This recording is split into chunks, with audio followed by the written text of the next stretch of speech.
नमस्कार, स्वागत है आपका खास कार्यक्रम देश देशांतर में। मैं हूं आरफा खानम शेरवानी। मद्रास हाई कोर्ट की मदुरई बेंच का एक फैसला बहस का विषय बन गया है। फैसले में कहा गया है कि कोई तलाकशुदा महिला तभी तक गुजारा भत्ते लेने की हकदार है जब तक वो किसी दूसरे पुरुष के साथ शारीरिक संबंध ना बनाए। कहा गया है कि तलाक के बाद यौन संबंध रखने पर महिला पति से गुजारा भत्ता नहीं मांग सकती। अदालत के सामने दरअसल एक मामला आया था जिसमें करुपसामी नाम के एक व्यक्ति ने अपनी पत्नी पर व्यभिचार का आरोप लगाया और कहा कि वो तलाक के बाद अपनी बीवी को हर महीने 1000 रुपये का गुजारा भत्ता नहीं देगा। जस्टिस एस नागमुथु ने एम चिन्ना कुरुपसामी बनाम कानीमोई मामले में ये फैसला दिया है और इस फैसले को कई तरह से देखा जा रहा है। महिला अधिकारों की बात करने वाले लोग ये कह रहे हैं कि क्या इससे महिला को इस फैसले के बाद एक सेक्स ऑब्जेक्ट की तरह या भोग की वस्तु की तरह पेश किया जा रहा है। इस फैसले में जो एक अंडरलाइन नज़र आ रही है और जिस तरह से पुरुष के साथ महिला संबंध रखेगी उसी को उस महिला को गुजारा भत्ता देने का अधिकार है या देने की बात कही गई है। तो इसको कई तरह से देखने की हम कोशिश करेंगे कि आखिर किस तरह के कानून की रोशनी में ये बात कही गई है मद्रास हाई कोर्ट के जरिए और जो लोग इसके खिलाफ बात कर रहे हैं उनकी दलील क्या है। मेरे साथ कई मेहमान मौजूद हैं।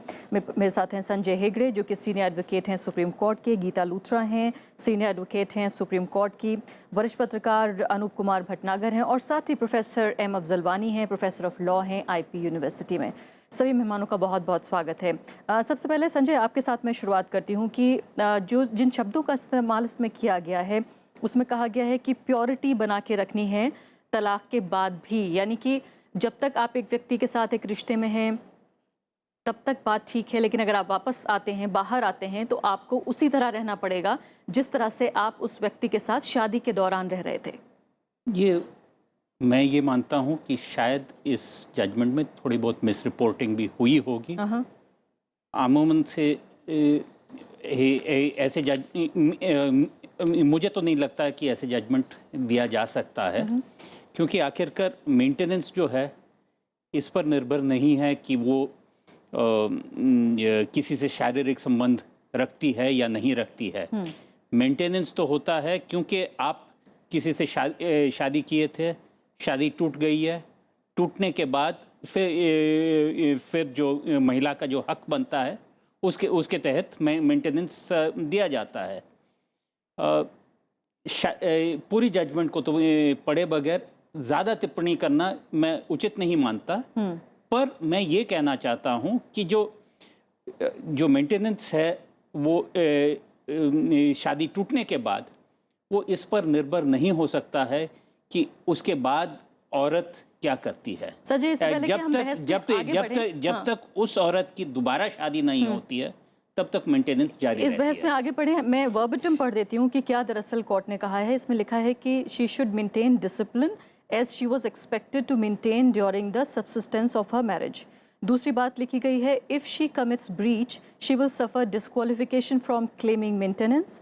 If she wants to live in relationship with another man, she may be entitled for maintenance from him and not from the former husband. तो यानी अगर वो जिस भी पुरुष के साथ रहती है, जिसके साथ वो शारीरिक संबंध बनाती है, वो गुजारा भत्ता देगा उसको। नहीं, ये सिर्फ शारीरिक संबंध पर निर्भर नहीं है।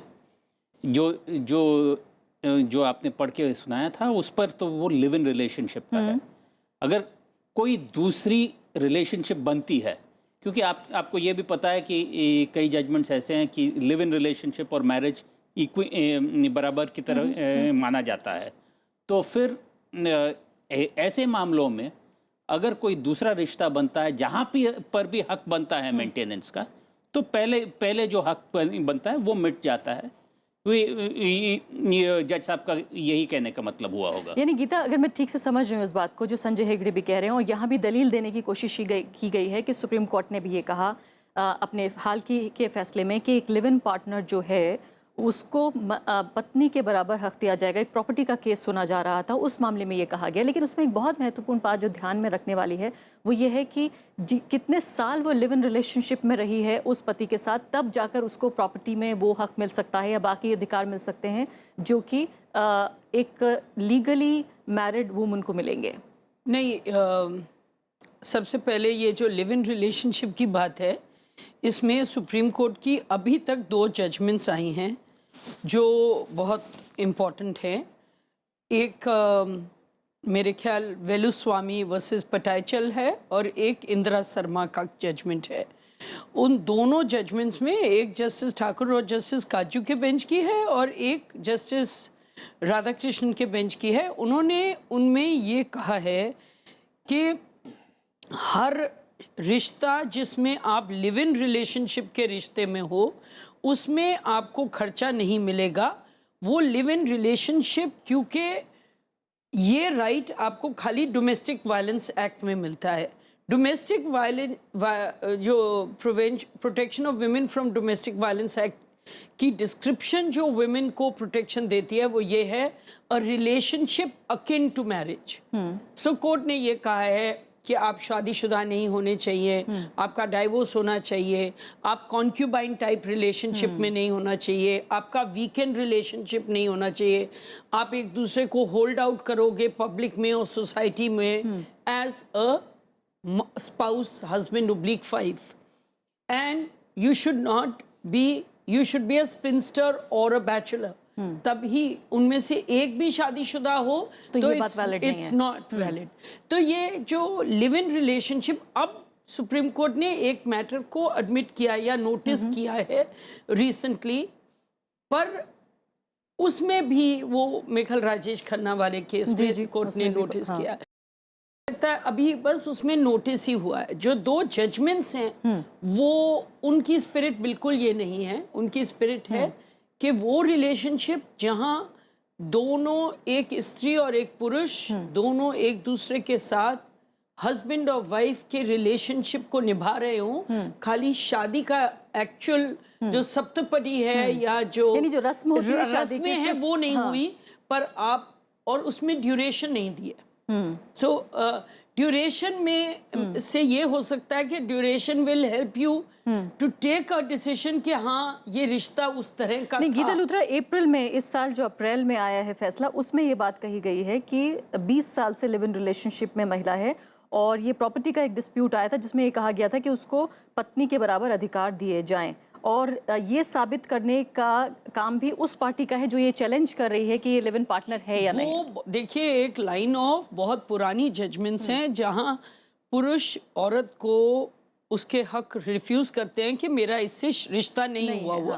तो कोर्ट कहती है कि प्रिजम्पशन होगी कि यू आर मैरिड अगर तुम इतने साल इकट्ठे एज हस्बैंड वाइफ रह रहे हो। ये तो जजमेंट्स बहुत पुरानी है और ये जजमेंट ही मतलब यही बात को दोहराया गया।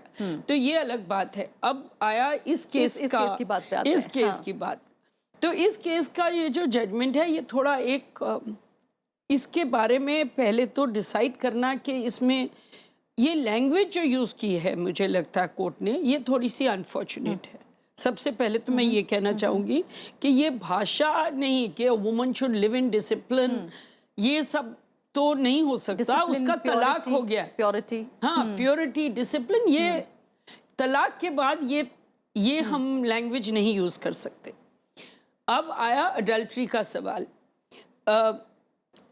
कानून में अगर स्त्री अडल्ट्री में है तो उसको खर्चे का अपने हस्बैंड से भी हक नहीं मिलता। तो शादी के दौरान जब तुम सेक्शन 24 की दरखास्त हिंदू मैरिज एक्ट की डालोगे या 125 की डालोगे क्रिमिनल प्रोसीजर कोड में या हिंदू अडॉप्शन मेंटेनेंस एक्ट में जाओगे, तो कोर्ट ने इतना तक, उन्होंने 125 की तुलना की है कि अगर आप म्यूचुअली अलग रह रहे हो या आप एक दोनों के निर्णय से आप सेपरेट रह रहे हो तो स्त्री को खर्चा नहीं मिलेगा। उसके बियॉन्ड उन्होंने जो पुरानी जजमेंट्स और पुराने कानून को दोहराया है कि औरत जो अडल्ट्री में रहती है उसको खर्चे का कोई हक नहीं है। ये तो रही बात जब तक आपका तलाक नहीं हुआ हो। तलाक के बाद भी जो स्त्रियों को खर्चा दिया जाता है। अब सवाल ये आया कि क्या वो ही पैरामीटर्स डाइवोर्स के बाद भी रहेंगे कि नहीं रहेंगे। तो मुझे लगता है कुछ हद तक जो मद्रास हाईकोर्ट की जजमेंट है वो सही है। पर मोस्ट जजमेंट्स खाली इस बात पे चलिए होती इन दोनों थी। मेहमानों की राय ले लेते हैं कि Sorry. वो क्या राय है। प्रोफेसर वानी बताइए कि सबसे पहले तो पहली नज़र में आपको ये जजमेंट कैसा नज़र आता है। जो नारीवादी लोग हैं, जो महिला अधिकारों की बात कर रहे हैं, वो सीधे तौर पर ये कह रहे हैं कि महिला को एक सेक्स ऑब्जेक्ट की तरह यहाँ पर ट्रीट किया गया है। इस फैसले से कम ऐसा लगता है कि वो सिर्फ भोग की वस्तु है।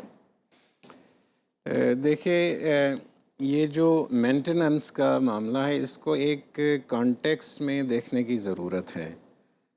जब से 1973 में नया क्रिमिनल प्रोसीजर कोड बना, तो उसमें वाइफ की डेफिनेशन जो है वो उसमें ये लिखा गया जिसका डिवोर्स हुआ है या जो है वो अलग अब रहती है, डिवोर्स भी हुआ है, तो वो भी डेफिनेशन में आ जाएगी, उसको भी वो राइट मेंटेनेंस का मिल जाएगा। उसके अपने कारण थे, क्योंकि हमारी सोसाइटी में अभी वीमेन के पास उतना इकोनॉमिक पोटेंशियल नहीं था कि वो अपने को मेंटेन कर सकें। तो उनको वो डिग्निफाइड लाइफ देने के लिए जो हस्बैंड के साथ वो रही थी, उन्हें ऑब्लिगेशन था कि वो उनको मेंटेन करते रहें।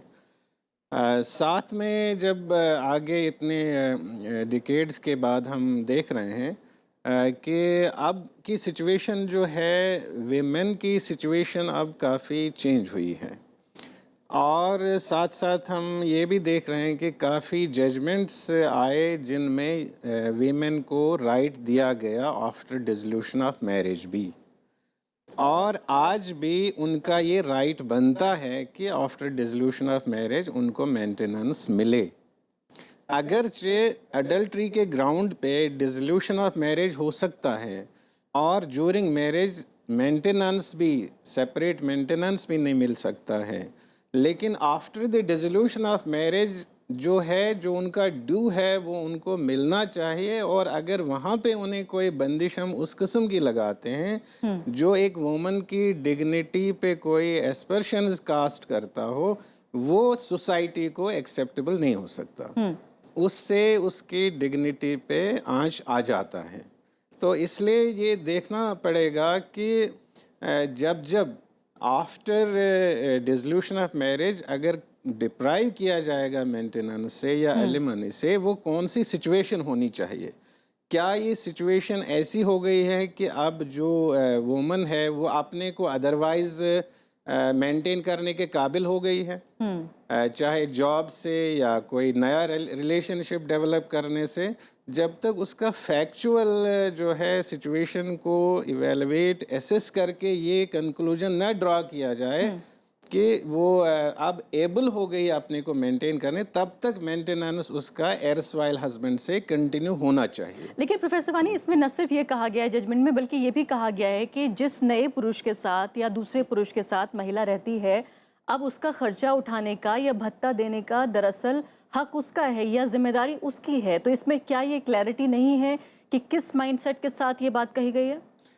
वही बात मैं जो कह रहा हूँ कि अगर वो एक ऑल्टरनेटिव रिलेशनशिप पैदा हो गया है और वो लॉ रिकॉग्नाइज भी करता है, तो इसका मतलब है कि हस्बैंड ये क्लेम कर सकता है कि उनका एक ऑल्टरनेटिव जो है सपोर्ट वो डेवलप हो चुका है and she has become able to maintain herself. ये इटसेल्फ 125 सेक्शन में है कि if woman is otherwise able to maintain herself, तो एरसवाइल हस्बैंड पे ऑब्लिगेशन नहीं रहेगा। तो अगर वो रिलेशनशिप, देखिए आप ये भी नहीं कर सकते हैं कि डिसिप्लिन की लैंग्वेज लगा के उसको एक लॉग ऑफ वुड की तरह से आप डायरेक्ट नहीं कर सकते हैं रहने के लिए। उसके मतलब फ्रेंड्स होंगे और लोग होंगे, अपनी नॉर्मल लाइफ होगी। अगर उनका उस एक्टिविटी से उनकी अगर मेंटेनेंस डिग्निफाइड वे में हो जाती है, वो होना चाहिए। बेसिकली जो है ये नहीं है कि रिलेशनशिप है वो है, बेसिकली ये है कि एबिलिटी अगर पैदा हो गई उस रिलेशनशिप से अपने को मेंटेन करने के लिए, तो तब ठीक है। फॉर्मर पति के ऊपर क्योंकि ये ये जिम्मेदारी नहीं इकोनॉमिक, एक किस्म का ये इकोनॉमिक राइट है, बिल्कुल। ये बिल्कुल सोशल ही टोटली नहीं है। और इसमें सोशल टच तो है, क्योंकि मैरिज तो इटसेल्फ सोशल इंस्टीट्यूशन ही है और लोग सोसाइटी में रहते हैं, लेकिन इसमें जो एक इकोनॉमिक सिक्योरिटी दी गई है वुमन को, जब तक वो अवेलेबल नहीं होती है, तब तक ऑब्जेक्टिव ऑफ लॉ जो है उसकी इकोनॉमिक सिक्योरिटी बेटी फ्रॉम एरसवाइल हस्बैंड से मिले, वो ऑब्जेक्टिव वो तब तक वापस आती हूँ आपकी तरफ। अनूप कुमार जी, ये बताइए कि क्या इस जजमेंट से हम ये भी अंदाज़ा लगा सकते हैं कि जज महोदय ये सोच रहे हैं कि अगर एक महिला जो कि अपना खर्चा उठाने लायक नहीं है शादी के बाद, तो अगर उसे गुजारा भत्ता लेना है, इसका मतलब उसकी शादी के बाहर कोई सेक्स लाइफ नहीं हो सकती? देखिए, ऐसा है कि सेक्स लाइफ को यहाँ पे शामिल करना ठीक नहीं हो। कि हमको ये देखना हो कि जो सेंटेंसेस आपने दो पढ़े हैं वो पूरे जजमेंट में किस कंटेक्स्ट में इस्तेमाल हुए हैं। ये भी हो सकता है कि हमने जो कहीं से सेंटेंस उठा करके अपने कन्वीनियंस से जो है उसको यूज़ कर लिया हो। कंटेक्स्ट देखना बहुत ज़रूरी है।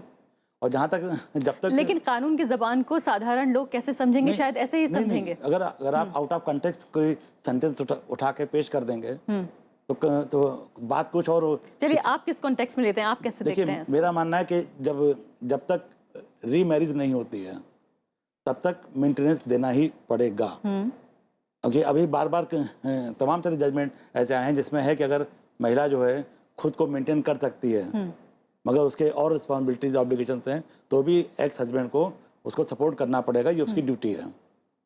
ऐसी स्थिति में जो है मेंटेनेंस को मिलेगा, कुछ भी हो जाए किसी भी से, चाहे सेक्शन 125 हो, जो 24 हो, हर उससे मिलेगा।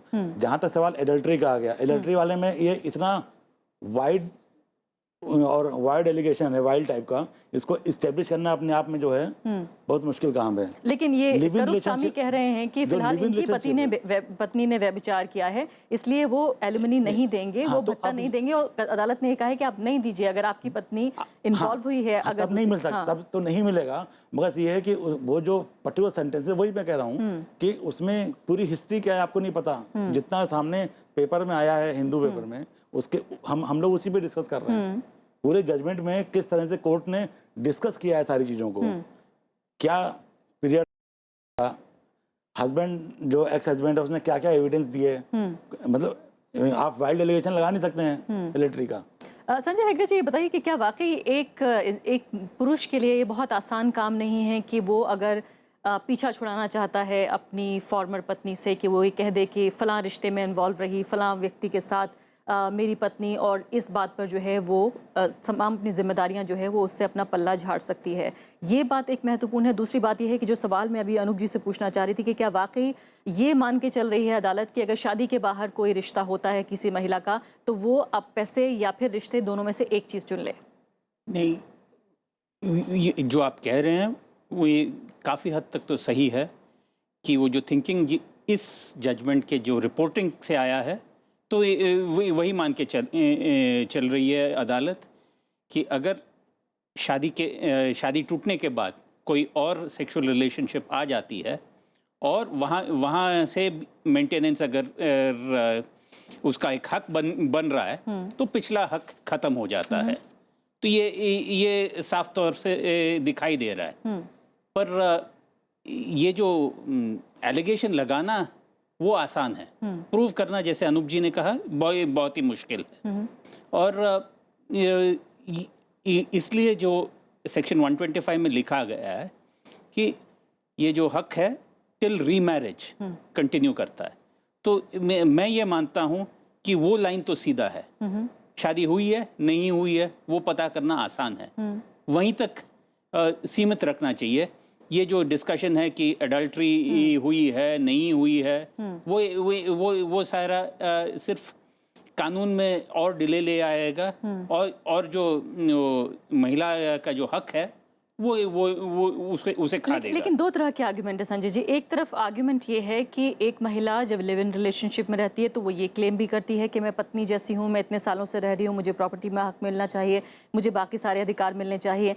तो यानी कि एक तरह से री मैरिज माना जाए लिव इन रिलेशनशिप को, जैसे कि अभी गीता ने भी बताने की कोशिश की कि अगर ये इसमें सामने पहलू बताए जाएं। लेकिन उसके साथ साथ आप ये कहते हैं कि जब गुजारे भत्ते की बात आई कि लिव इन रिलेशनशिप को आप री मैरिज नहीं मानिए, मैं एल्यूमिनी भी लेती रहूंगी और लिव इन रिलेशनशिप में भी रहूंगी। देखिए, सारे sexual relationships live in relationships नहीं बनते। कभी कभार एक दिन का रिलेशनशिप, 2 दिन के रिलेशनशिप या कई सारे मल्टीपल रिलेशनशिप से लिव इन रिलेशनशिप नहीं बनता है। और ये भी माना नहीं जा सकता है कि वहाँ से मेंटेनेंस आ जाएगा एक स्टेडी सोर्स ऑफ इनकम है। ये 125 जो है वो इसलिए बनाया गया है कि लोग बिल्कुल दरिद्रता में न चला जाए, न चले जाएं। तो ये डेस्टिट्यूशन के लिए एक रेमेडी है। तो इसलिए जो ऑब्लिगेशन और रिस्पॉन्सिबिलिटी हस्बैंड का है, शादी के डिसोल्यूशन के बाद भी चलता रहता है जब तक कोई और हस्बैंड ना आ जाए। ये साफ सुथरा लाइन है अब तक कानून का। और इसमें कि नहीं दूसरा पति आया नहीं है, दूसरे आशिक आए हैं या दूसरा कोई आदमी उसमें जाना नहीं चाहिए। लेकिन फिलहाल कम से कम इस ऑर्डर के बाद जब तक कि दूसरी बात कोई दूसरी अदालत नहीं करती है, एक हायर कोर्ट नहीं करती है, तब तक तो ये बात मानी जाएगी। तमिलनाडु में मानी जाएगी जब तक ये फैसला डिवीजन बेंच में अगर स्टे हो या कुछ हो, वो अलग बात है। पर ये तमिलनाडु के फैमिली कोर्ट्स पर बाध्य होगा। गीता लूथरा, कहीं ना कहीं इसमें सोच ये भी लग रही है कि एक महिला की जो सेक्स प्रेफरेंस है या जो उसकी चॉइस है कि वो किस पुरुष के साथ रहना चाहती है या किस पुरुष के साथ संबंध बनाना चाहती है, उसका सीधा रिश्ता पैसे से है। ऐसा लगता है कि सेक्स और पैसा दोनों को साथ में रखकर जो है जज महोदय इस बात को कह रहे हैं, अगर इसको अवमानना ना माना जाए जो मैं कह रही हूँ अदालत के। देखिए, लैंग्वेज बहुत ही अनफॉर्चुनेट और मुझे लगता है ठीक भाषा नहीं है। और जिस वे में लड़की को डिसाइड किया गया है, इट्स ऑलमोस्ट जैसे जिसके साथ सेक्स करो वो ही खर्चा देगा। नाउ इसमें बहुत पैरामीटर्स हैं। एक्चुअली पहले अरेंज मैरिज का सिस्टम था, तो बहुत सिंपल बात थी। आप लड़की को डाइवोर्स के बाद परमानेंट एलिमनी देते थे, जैसे वो दोबारा शादी करती थी परमानेंट एलिमनी जो मेंटेनेंस मिलती थी वो बंद हो जाती है। आज कल वो बात नहीं रही। सो आप ये कह रहे हैं कि एक लड़की का तलाक हो गया पर वो किसी के साथ आएगी जाएगी या कुछ भी संबंध रखेगी तो आप उस पे आंच उठा सकते हैं। संजय अग्रवाल ने कहा कि उसके कोई दोस्त हो सकते हैं, मिलने वाले हो सकते हैं। चलिए, समय बिल्कुल समाप्त हो गया है। लास्ट वर्ड प्रोफेसर वानी। मैं ये कहना चाहूँगा कि वैल्यूज़ बदलते रहते हैं सोसाइटी में और हमें लॉ को उसी हिसाब से ओरिएंट करना पड़ेगा। और इसलिए जो पहले से ये था कि मैरिज के बाद फिर पहले ये था शादी भी ना करे और फिर बहुत सारी बंदिशें थीं, अब जो इस सोसाइटी में किसी भी जेस्चर को अडल्ट्री कह के किसी को डिप्राइव करना वो ठीक नहीं है प्रेजेंट वैल्यू सिस्टम में। क्योंकि कंटेम्प्रेरी जो वर्ल्ड में डिग्निटी का जो कॉन्सेप्ट आ रहा है उसके अलग अपने इंग्रेडिएंट्स हैं और उसके हिसाब से ये जजमेंट कुछ मेल नहीं खाता है उससे। बिल्कुल, बहुत बहुत शुक्रिया प्रोफेसर वानी। माफ़ी चाहती हूँ फिलहाल सभी मेहमानों का बहुत बहुत शुक्रिया। तो फिलहाल कम से कम इस फैसले के साथ एक पेंच शायद सुलझा होगा और बहुत सारे पेंच उलझ गए हैं। अब आगे ये देखना होगा कि कम से कम तमिलनाडु के ऊपर, उस राज्य के ऊपर जो फैमिली कोर्ट है उन पर तो कम से कम ये बाध्य है, लेकिन आगे कोई हायर कोर्ट जो है इस पर अपनी कोई राय रखती है या नहीं। फिलहाल अभी के लिए इतना ही। नमस्कार।